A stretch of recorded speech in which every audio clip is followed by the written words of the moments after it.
Hi everybody, welcome back to the channel. My name's Nicole and this is Dusty Book Sniffers, and today we're here for another episode of NetGalley Reading Diaries. So let's get started.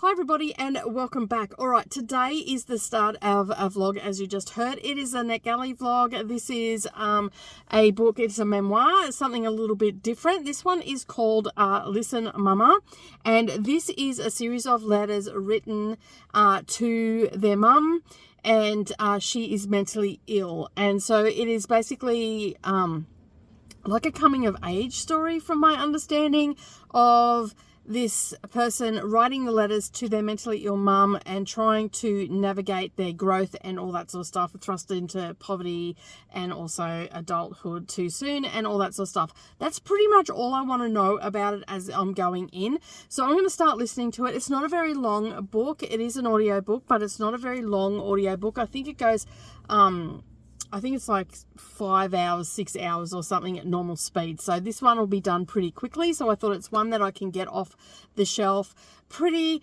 quick and whatnot. So I'm guessing it's going to be a little bit heart-wrenching because it is involving, you know, a child that feels neglected, trying to get to know their mother.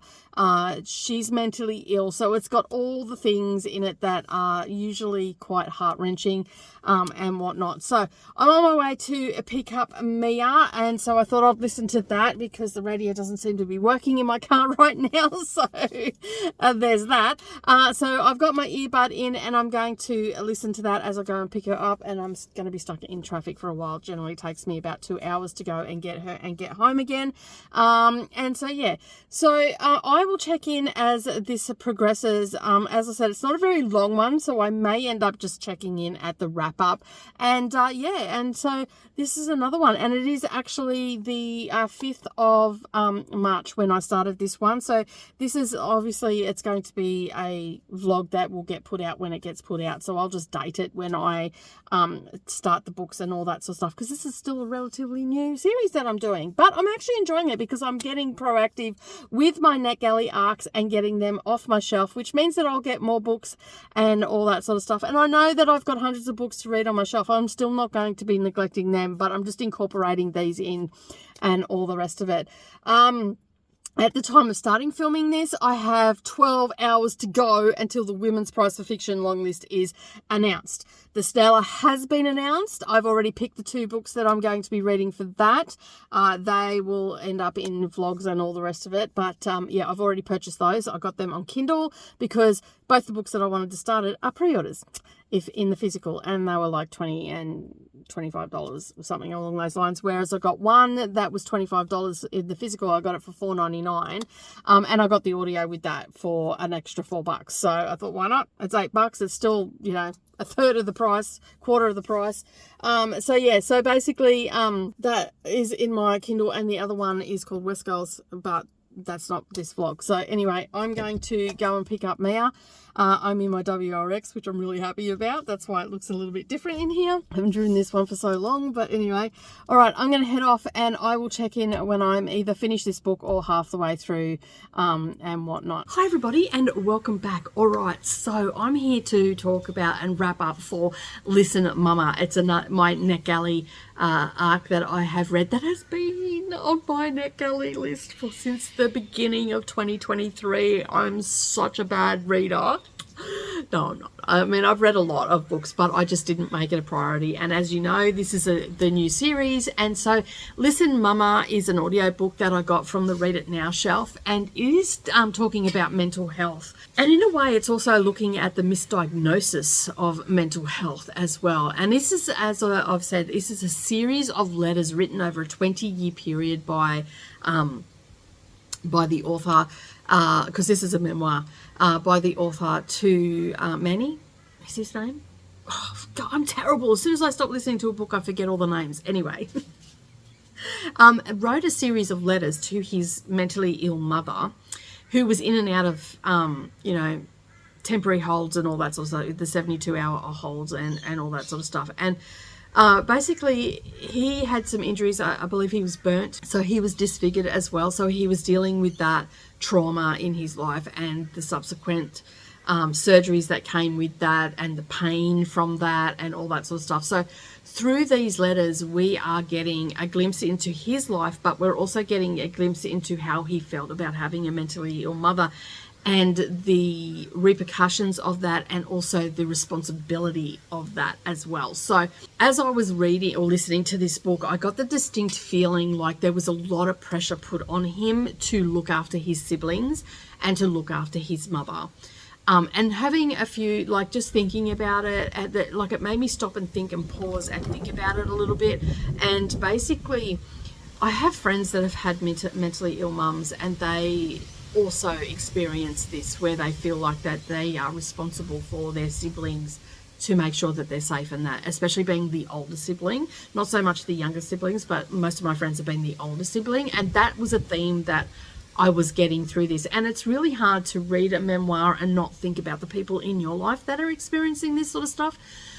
So he had the added burden of having, you know, disfigurement and all that sort of stuff, and not treated, he was always treated less than, you know, like, which doesn't help when you're in that situation. But these letters were raw, they were emotionally charged, I wanted to know more. Like, I was compelled to keep listening because I wanted to know more. Was he ever going to get some sort of, you know, peace or inner peace and stuff like that?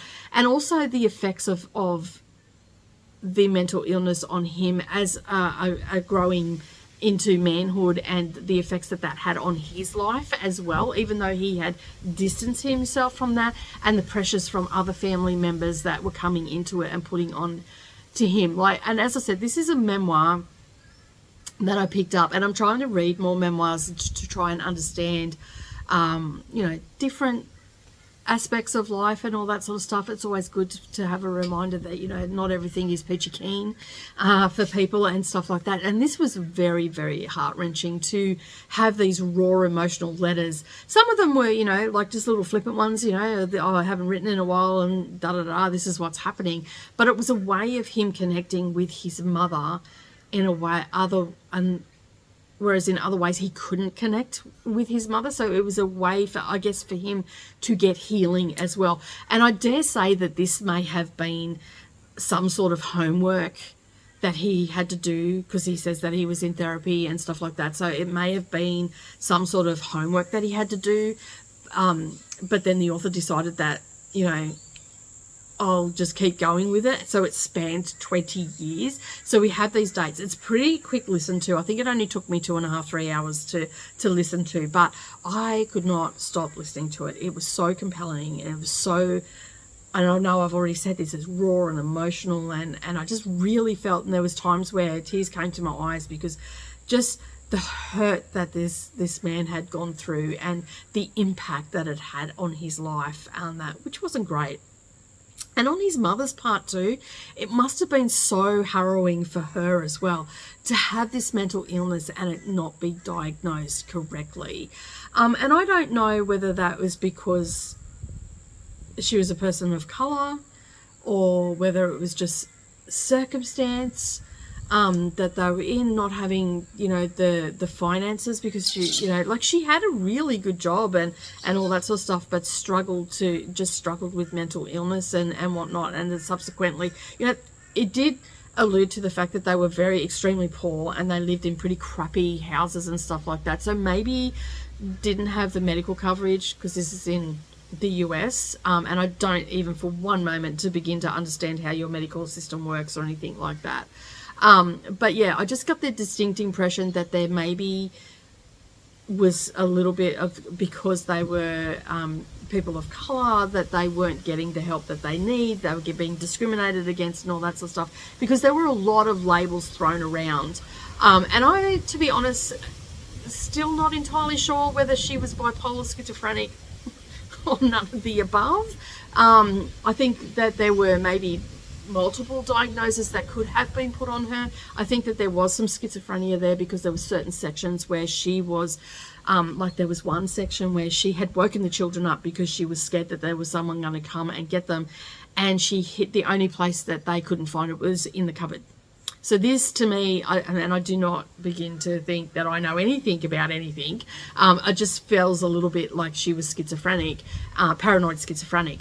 At one stage, she even had Manny standing out, and I'm pretty sure that is his name, standing outside this closet with a gun to protect them and stuff like that. And she had been committed many times, and then they would release her. They wouldn't hold her because she'd managed to get out. The one time that they were going to hold her, there was a stuff up with the paperwork, and she ended up getting out because they gave the wrong paperwork to the wrong patient. And so yeah, so there was a lot of little nuances to this and her mental illness and the lack of diagnosis and the lack of medication and stuff like that, that Manny was looking at and even talking about and discussing, because while yes he was writing letters, he was also putting his feelings down about it. She also lost children because of it, and the younger children, and there was a talk that it was, you know, postnatal depression,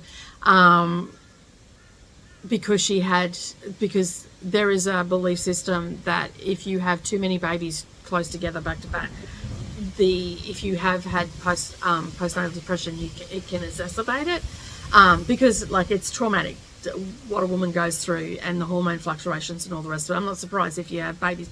I would tend to believe that, because if you have babies back to back, I mean, that'd be enough to trip me up, because that is just a lot of work right there.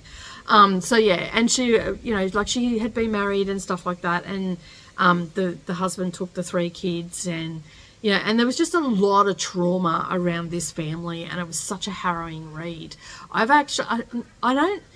don't know if I feel comfortable giving memoir a star rating, because I feel like that diminishes the book in a way, because this is a person's life. This is what they've gone through and all that's, you know, like, and I don't feel like I don't think I'm comfortable giving it a star rating, to be honest. But if I actually had to, I can't give it anything less than a 5-star, because the things that this person went through, and the fact that they wrote these letters over a period of 20 years, and I'm not going to go into detail whether, you know, they, you know, found peace or anything like that. That's entirely up to you as the reader to go and pick this book up. It is a quick read, and I found it a great read because it was written in such a passionate way, an emotional way, a personal way.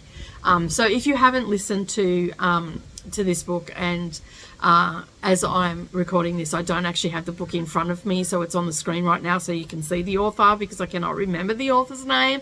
I'm just terrible with names, like, I'm so sorry. But anyway, this is the book. This is the cover. The cover is beautiful. This is the cover. It is available across all platforms. It's been out for quite some time now. As I said, I got this from the Listen Now shelf on NetGalley, and this was back either at the end of 2022 or right at the beginning of 2023. So it's been on there for a while. And luckily I had downloaded it before it archived. So yeah, so it is such a great book, and I highly recommend it. If you have not read a lot of memoirs and whatnot, which I haven't, I think this would be a good one to start with, because it's not complex. Like, it has its complexities, but it's not that complex that you wouldn't be able to enjoy it, and just see the personal growth of the person that's writing the letters, and, you know, and the pressures that they're under and all that sort of stuff. And I truly hope that this author has actually found some peace with their life and their mother and all that sort of stuff. But I highly recommend it for anybody that is interested in memoirs, especially centered around mental illness. And so if I had to rate it, I would give it 5 stars, but I still don't feel comfortable in that. The narrator did a fabulous job as well reading this. It was very passionate, and yeah, it came through in the writing and whatnot. But that is another book ticked off my list. I've got another 3 to go that I need to get off that were at the end of 2022, the beginning of 2023. So I've got another 3 books to do, and I'm going to endeavour to sprinkle them out through the Women's Prize for Fiction reading, and so hopefully that will be all done and dusted, and I will have another vlog for you at the end of the reading. I think I'm only going to cover 4 books in each vlog, because the simple fact is that otherwise the vlogs are going to get quite lengthy and whatnot. So yeah, all right, I'm gonna head off and keep reading for the day, and I will check in when I'm ready to start my next NetGalley arc. Hi everybody, and welcome back. All right, let me just get this all set up. All right, again, I'm still at my daughter's place. Eventually we will see some colourful stuff behind me and my books and all the rest of it, but right now I'm still at my daughter's place. All right, so while I've been here, I've been really concentrating on, you know, the Women's Prize for Fiction, because that came out, but I'm also concentrating on my NetGalley arcs as well. So I had quite a number that have been on there for quite some time, so I'm trying to work through them and get them off the list. So I have read another one, and the reason I'm talking so low is because it is a little bit later at night, and I've read 2 books today. Mia has been doing craft all day, and so she has basically left me alone, except for when I pick up to read a physical book, then she wants to have a chat. But if I've got my earpiece in, she seems to leave me alone. We still talk and I switch it off every now and again, but she doesn't talk as much, so I've been able to get 2 books done. Alright, so the first one I'm going to talk about is The Girl Who Lied. This is a thriller, so you'll start to see that I go right across the spectrum on books and all that sort of stuff, and I love doing this because it just keeps everything fresh for me, and I feel like I don't go into a reading slump or anything like that. And sometimes, like, you can come across new releases that just don't hit the mark, but I'm happy to say that, and I've got my notes here, this is my little NetGalley, it's even green NetGalley book, so I know when I'm looking at all my notebooks I can just pull this off and I know that's for NetGalley. So this one, as I said, is called The Girl Who Lied. This is book 1, and I haven't done a check-in for it because every time I went to check in, Mia wanted to get on camera, and it's just like, it's just too much editing, so I just figured, you know what, I'll just listen to it and then I'll talk to you about it and whatnot. And of course I am doing my written reviews, so if you want to see them, you can see them on Goodreads as well, or you can see them on NetGalley as well. So anyway, this book is Shannon Hollinger, I think is how you pronounce her name, and this is book 1 in a trilogy, I believe. There may be more. Like, I think that there's only 3 right now that I know of, that 2 were published around the same time at the middle of last year, and then there was one that came out in September, and so this one was the first one that so the first one that I'm going to talk about, as I said, is The Girl Who Lied, and I just done a double. I just checked, I said that this was a trilogy, I just checked, and there is only 3 out. Now, it's the Chief Maggie Riley series, and the first one is The Girl Who Lied. The second one, which came out around the same time, was An Angel's Cry. That was book 2, and then in September the third one came out, which is called Shadow's Girl. So today and I do apologise, there is a fly in here that I've been trying to get rid of for the last half an hour, and do you think I can get it? So anyway, there's no fly spray, so anyway. Alright, so let me just find all of my notes here. I have got all my written notes and everything of what I want to talk about and about this series and whatnot. So the first thing I'm going to talk about is that it was published in August of 2023. The audio book, this is one that I am listening to, and the majority of the books that I've got that are coming up, I think all but 6 of them or 7 of them are going to be audiobooks. So this falls into the genre of thriller,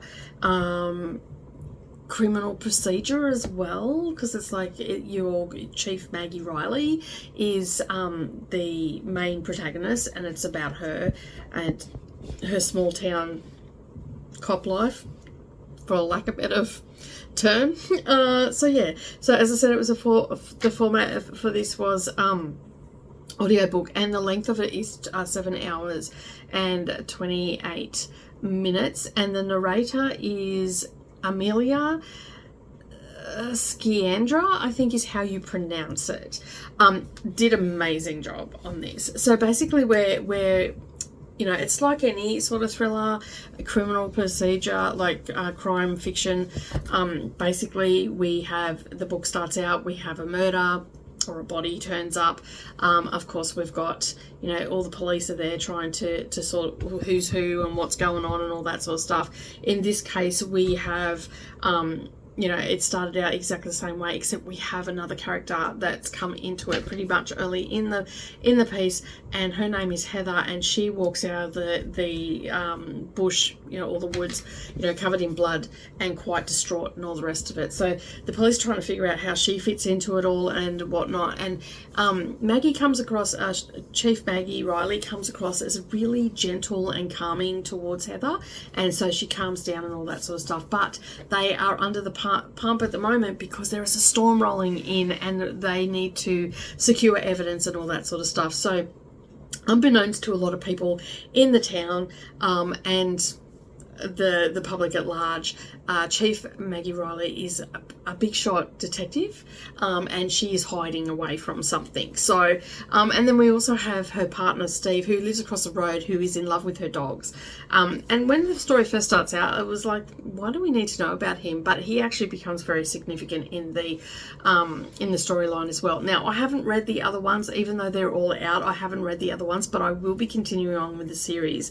I've actually given it I've given a lot of thought whether I wanted to continue on with it, and I'm really keen to see where it goes, because this one was well done, really well done. I really enjoyed it. I liked the twist that was in it as well. It was a little bit different, and so yeah. So our main players in this story is Heather, which is the young girl that walks out of the bush. Obviously, we've got the corpse, and we're trying to find out who this person is and what his connection to the town is, and we slowly work through that. We've got Chief Maggie Riley, and then we've got Steve, who is her partner, and there is also another detective that is, well, not detective, he is a police officer, sheriff. I'm not sure what they call them in the United States where they were, but I think he was the sheriff, and he was a little bit disgruntled because, you know, he was under Maggie, it should have been his job and all that sort of stuff, and he's been in the town for quite some time and whatnot. Now, it's from multiple point of views as well, so each chapter's from a different point of view. We've got a little bit of reminiscent. I will say that there is, the triggers in this book is infant mortality, and also I'll just leave it at that. Just there's a lot of infant stuff in this, miscarriage, stillbirth around a baby. So just be aware of that if that's something that triggers you, that's probably not what you're going to want to be reading, especially what happens. It's not graphic or anything like that. It's just like, oh, wow. You know, learnt behaviour is all I'm going to say, right? So yeah, so we, as I said, we have multiple point of views, although it's mostly Heather and Maggie. So Maggie is the chief. It's mostly those two, and occasionally Steve pops into it, and occasionally we'll have Murphy pop in and get his point of view as well. He is not a main player. Like, he is and he isn't. Like, he's a secondary character, but he does have a lot to do with the main story.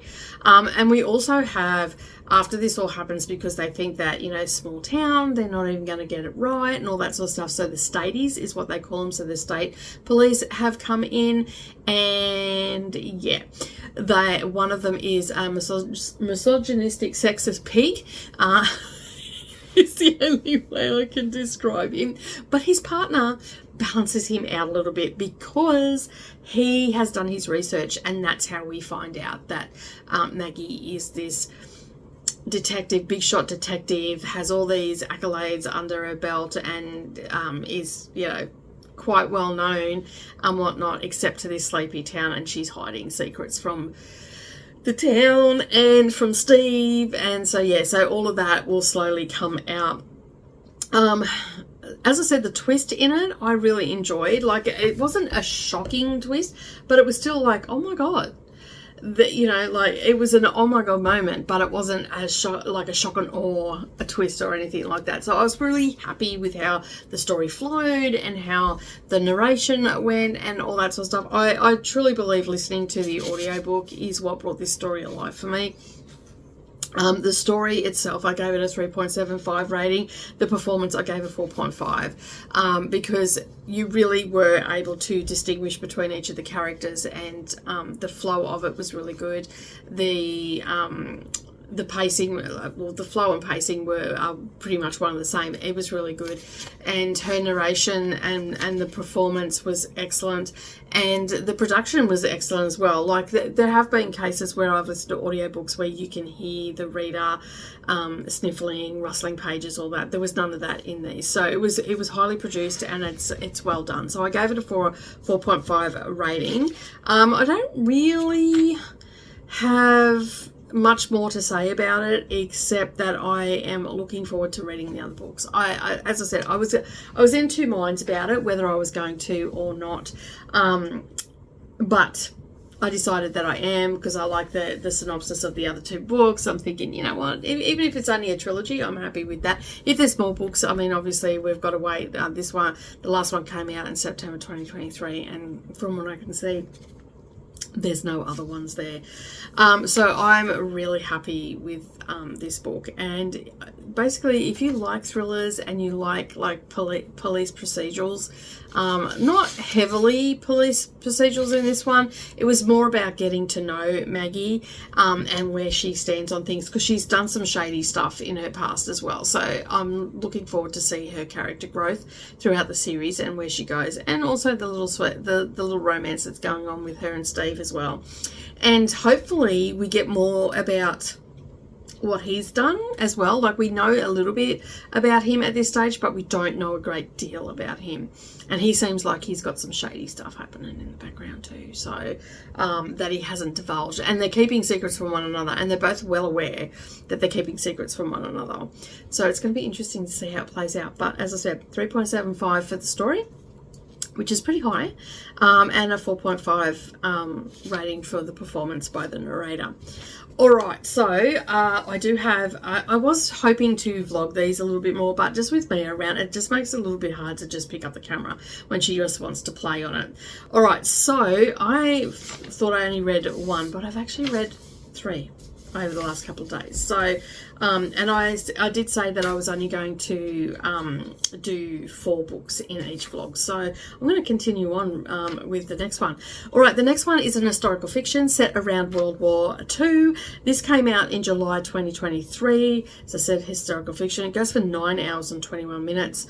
The narrator is Polly Edsel, and I'm pretty sure I've listened to a couple other of her books. I'm not 100% sure. The name Polly Edsel rings a bell, but I don't know whether I've read her name or whether I've actually listened to her before. This one, did I say? Yeah, it's an audiobook, and yeah, and this one actually has a Goodreads rating of, because I went and done my review on it, and it's got a rating of 4.35, which is pretty good for a Goodreads.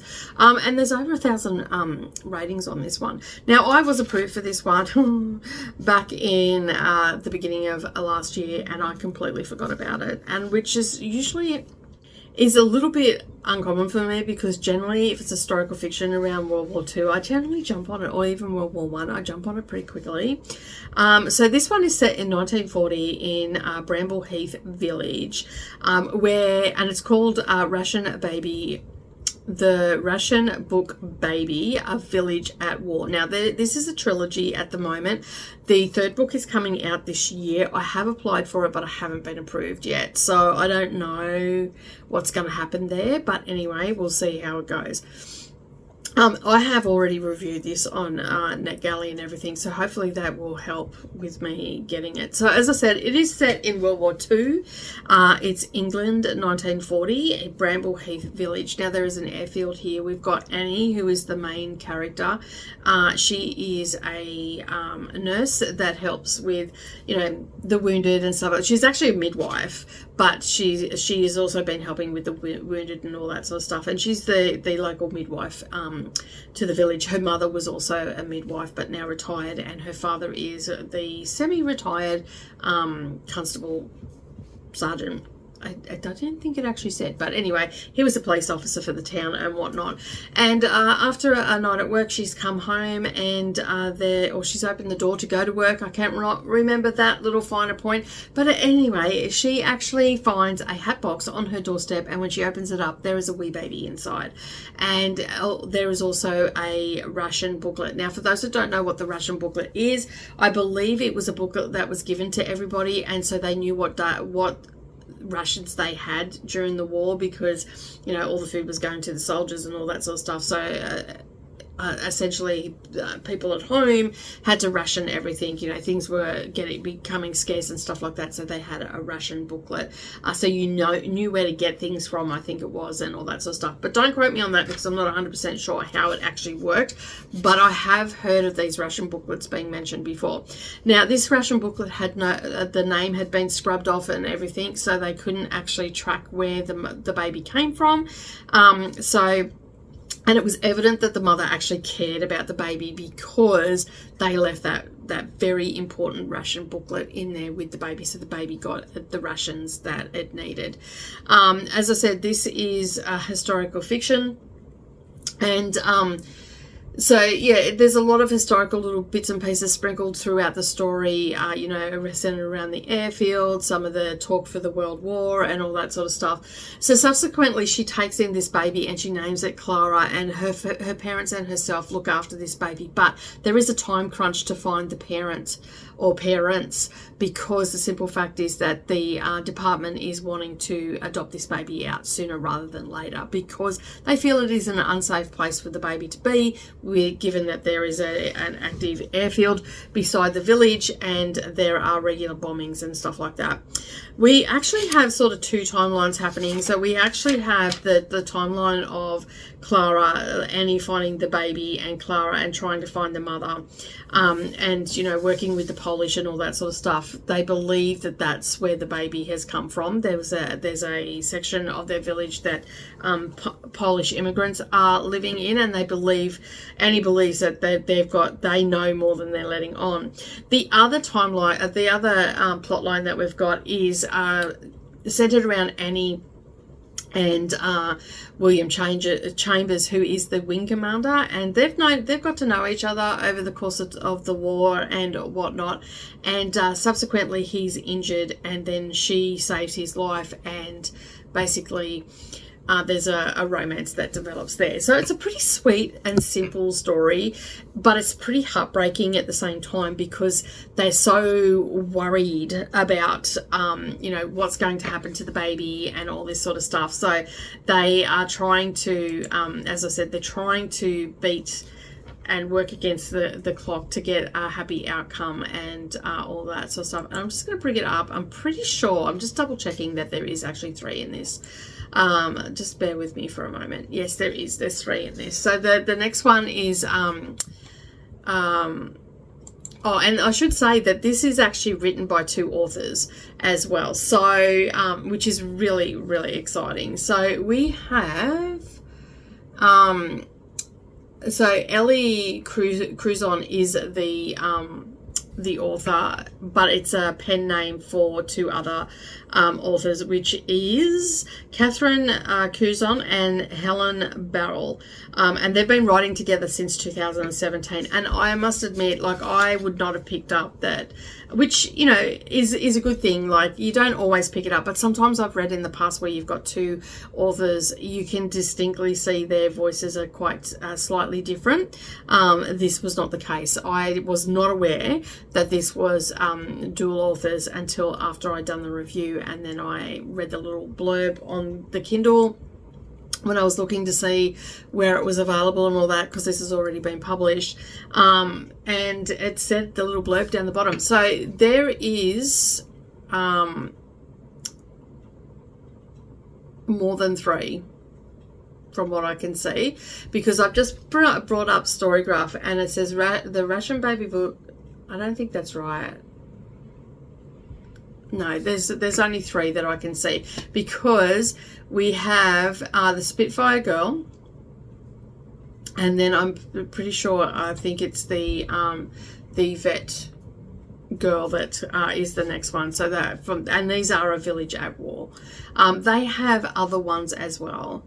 They also have the Codebreaker Girls, and they also have Under a Spitfire Sky. They're all romances. They're all historical romances and whatnot.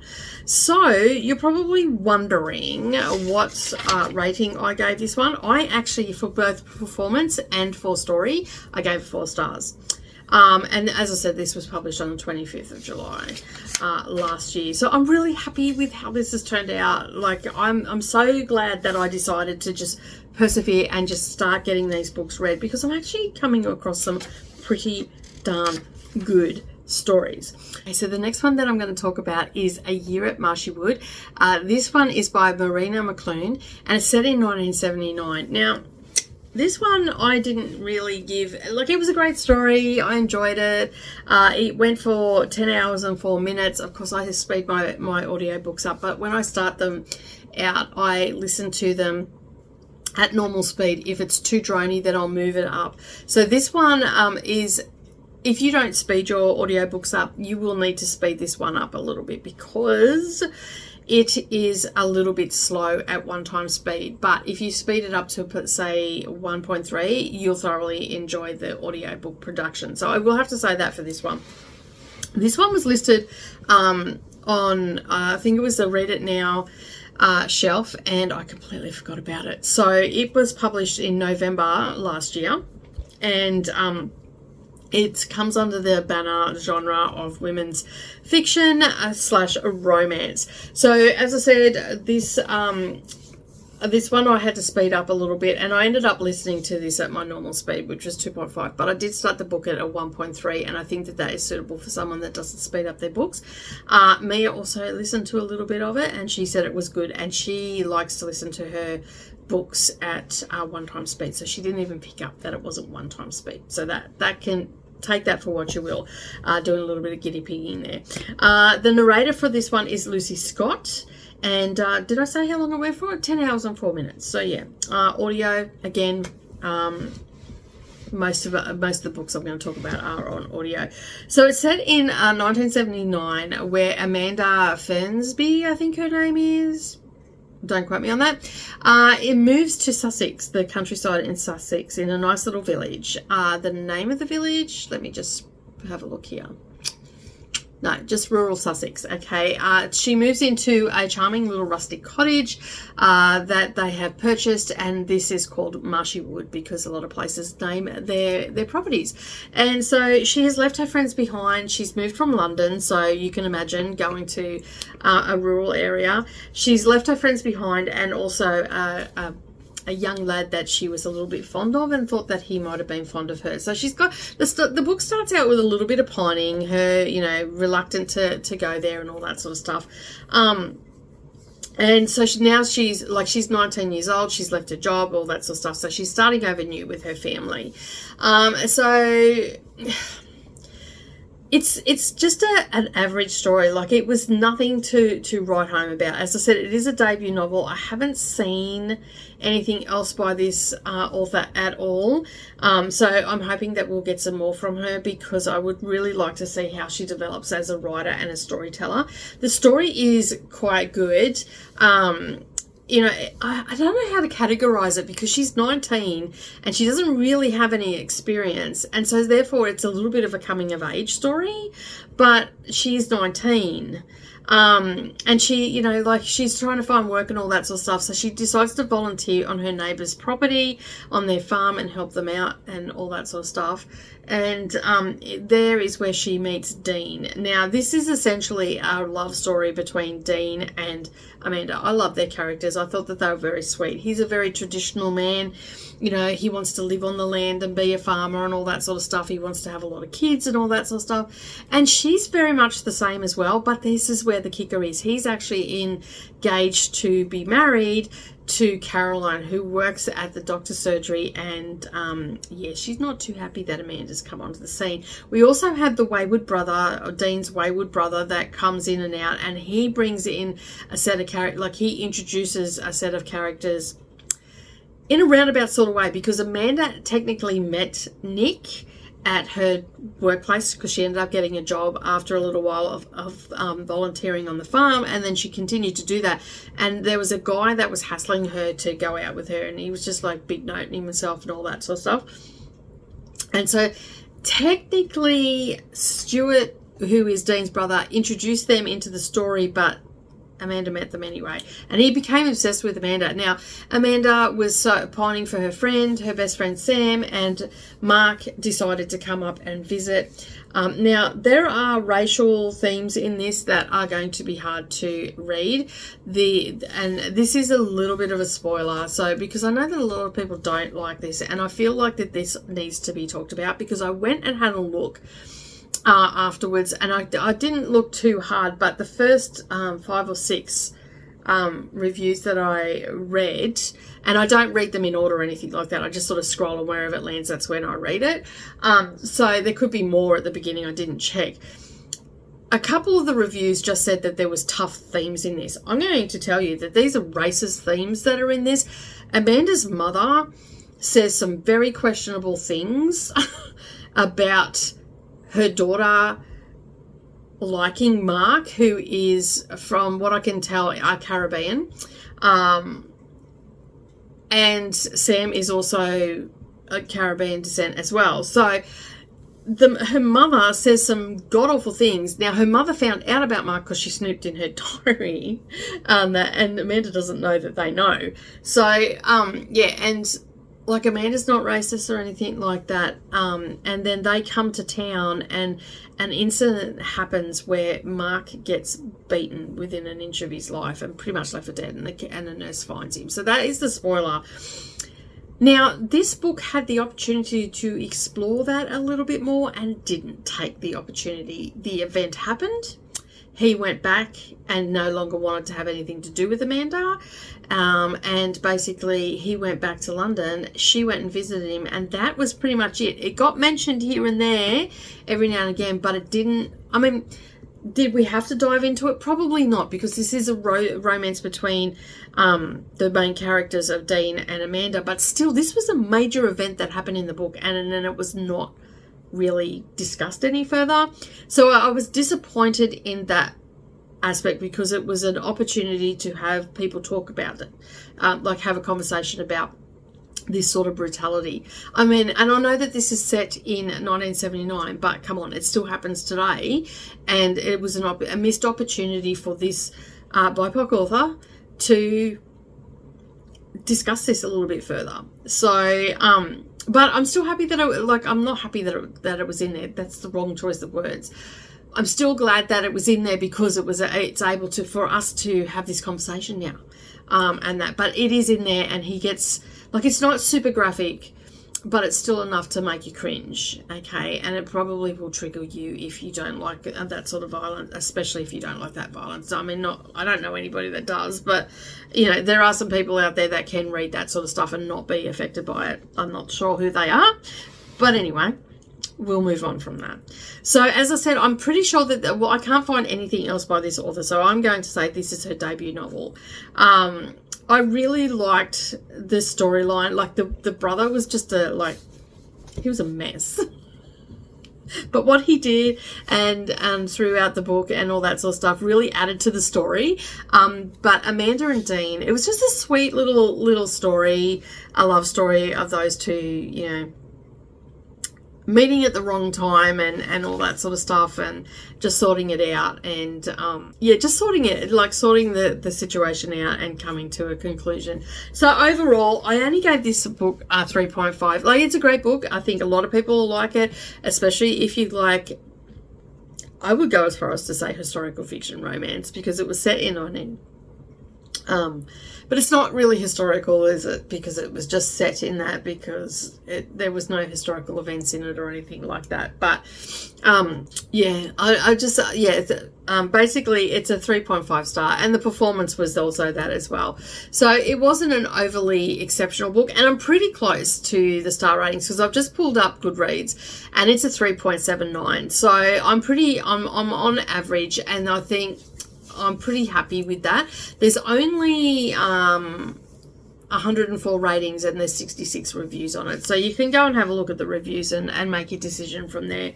It is just one that I thought it sounded really good. But that's all I've really got to say. Like, there's a couple, I'm just looking here, there's a couple of little snippets here that chock-a-block with 70s nostalgia, which it did have that. It did have a lot of that. Like, there was because we were in 1979 and we're going over a year from the May to the May. So we've gone through like New Year's, Christmas, all that sort of stuff. And there was a little bit of talk about different bands and music that they were into and all that sort of stuff. So there definitely was some nostalgia and stuff in there. And I mean, really, the setting could be anywhere in the countryside. It didn't have to be in England, but, you know, it could be anywhere in the world, really, with Chas, a small village and all that sort of stuff. But that is my fourth book that I have talked about. So, and I just want to stick to 4 books. So I don't know when the next one's going to come out, because obviously I've got to read 4 books and I'm still in the thick of the Women's Prize for Fiction. So now the books that I'm going to go on to, I've got this one off the cards. I'm going to go on to the 2023 list of books. So these ones were all from pre-June of 2023, except for this one that I just talked about then. So I've got, these have been on there for the longest because I went through and had a look when I got them, and they were on there for the longest. So I have got all the ones that were desperately just waiting to be reviewed, and now I am moving into the 2023 list. These have been not on my list for very long because I've only just got them, and most of these have come off my Read It Now, and I have 1, 2, 3, 4, 5, 6 audiobooks and 1 ebook. Now, I don't know when I'm going to get to the ebook because I'll have to wait till I go home, because if you've been watching any of my videos, you know that it's very difficult for me to read anything with Mia where it includes my eyeballs. So yeah, that is the end of this NetGalley vlog, which is episode 2. I'm looking forward to bringing you episode 3.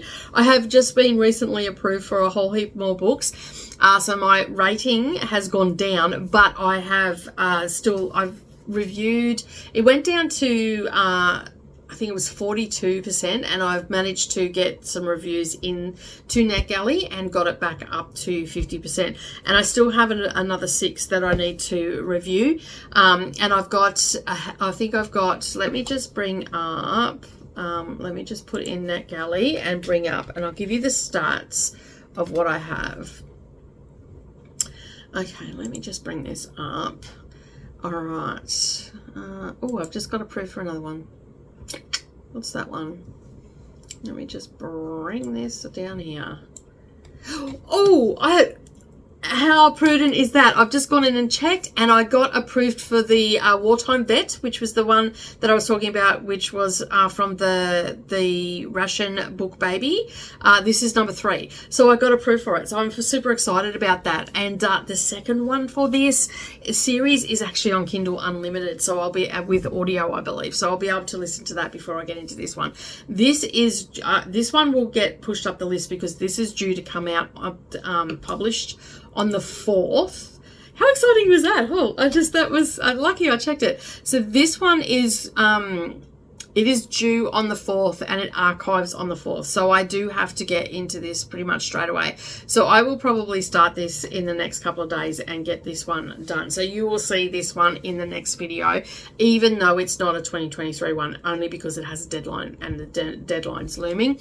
I do have other ones, but I'm trying to just get through my list, and anything that I can slip in there, I will. Now, I believe that this is set in, yes, it is set in the same village.